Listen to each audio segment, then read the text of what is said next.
Hello everyone, magandang oras sa ating lahat. Welcome to my videos. Maraming salamat sa panonood at lalo na sa mga nag-subscribe.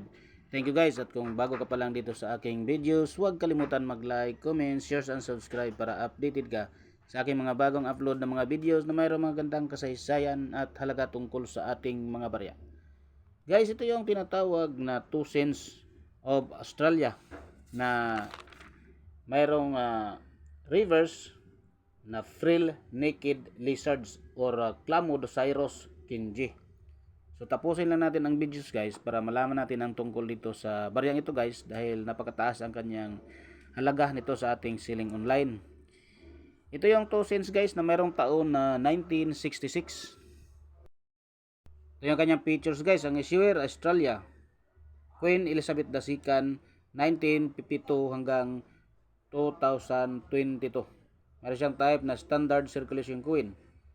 Year naman ay 1966 hanggang 1984. Ang value ay 2 cents. Sa Pilipinas, nagkakalaga ito ng 0.77 centavos. Ang currency naman ay dollar.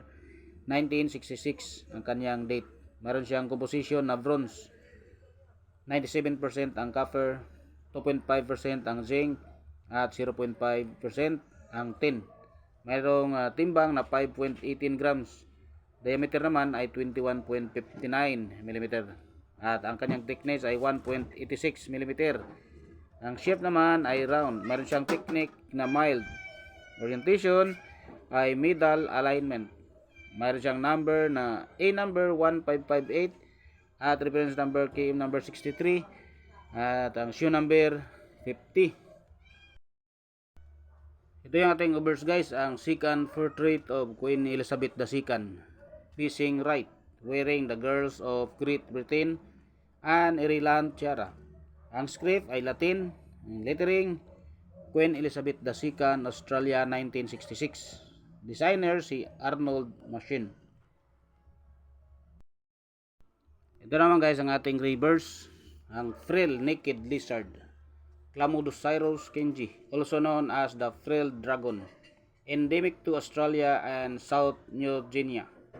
Script Latin, lettering, denomination of 2 and SD. Designers Stuart Devlin. Age Flynn. Men's birth month Australia 1899 ang date. Royal Australian Mint Canberra Australia 1965 ang date. Royal Mint Lantrisa United Kingdom 1968 ang date. Royal Mint Melbourne Australia 1872 hanggang 1969.